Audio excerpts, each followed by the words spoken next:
여러분은 커피 한 잔을 마시기 위해 다방에 가십니까? 아니면 커피 전문점에 가십니까?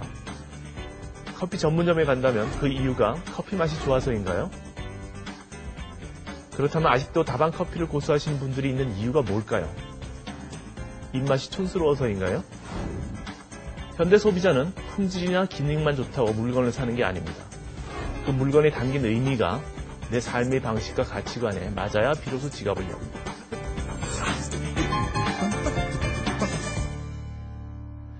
젊은이들이 다방이 아니라 커피 전문점을 이용하는 것은 단순히 커피맛 때문이 아니라는 거죠. 다방보다는 커피 전문점이 본인이 추구하는 도시적이고 세련된 생활 스타일에 더 어울린다고 생각하기 때문입니다. 사랑은 움직이는 거야 라는 유행어를 만들어낸 핸드폰 광고 기억하십니까? 사랑이 움직이는 것과 핸드폰은 아무런 관계가 없습니다. 하지만 그 광고를 보고 나면 한 사람과의 사랑에 연연하지 않는 요새 말로 쿨한 연애관을 가진 젊은이들은 그 핸드폰을 쓸 것 같은 생각을 가지게 됩니다.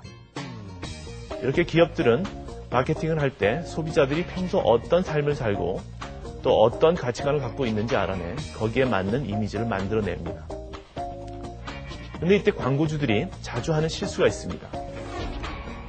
소비자의 삶과 가치관이 나이를 먹어감에 따라 달라질 거라는 선입견입니다.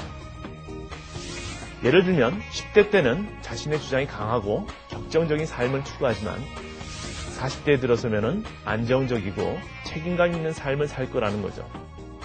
여러분은 그런가요? 실제로 소비자들의 생활을 오랫동안 추적조사한 연구 결과가 있는데요. 어떤 사람이 갖고 있는 기본적인 삶의 방식이나 가치관은 세월이 흘러도 크게 변하지 않는 경우가 더 많다고 합니다. 젊어서 멋쟁이였고 격정적이었던 대학생은 나이가 들어서 회사 중역이 되어도 여전히 멋을 부리고 스피드한 삶을 추구한다는 거죠. 20대 때 청바지와 티셔츠가 40대 때는 디자이너의 수트로 바뀌고 스쿠터가 고급 스포츠 세단으로 바뀔 뿐입니다. 거꾸로 뒤집어 추적을 해봐도 결과는 마찬가지입니다. 주변에 차분하고 매사 생각이 깊은 40대가 있다면 10대 때는 어땠냐고 물어보십시오. 아마 그는 10대에도 애 늙은이 소리를 들을 만큼 조용하고 진중한 학생이었을 겁니다. 그렇다면 같은 나이대라도 추구하는 삶의 방식이나 가치관은 다 다를 수밖에 없겠죠. 즉, 나이에 따라 사람이 다른 게 아니라 사람에 따라 다른 것입니다. 그래서 21세기에도 참을 수 없는 존재의 가벼움 때문에 고민하는 10대들이 있고 40이 넘어서도 연사마에게 열광하는 아줌마, 일탈을 꿈꾸는 아저씨가 있다는 것이죠. 나이는 숫자에 불과하다는 광고 카피가 있었습니다.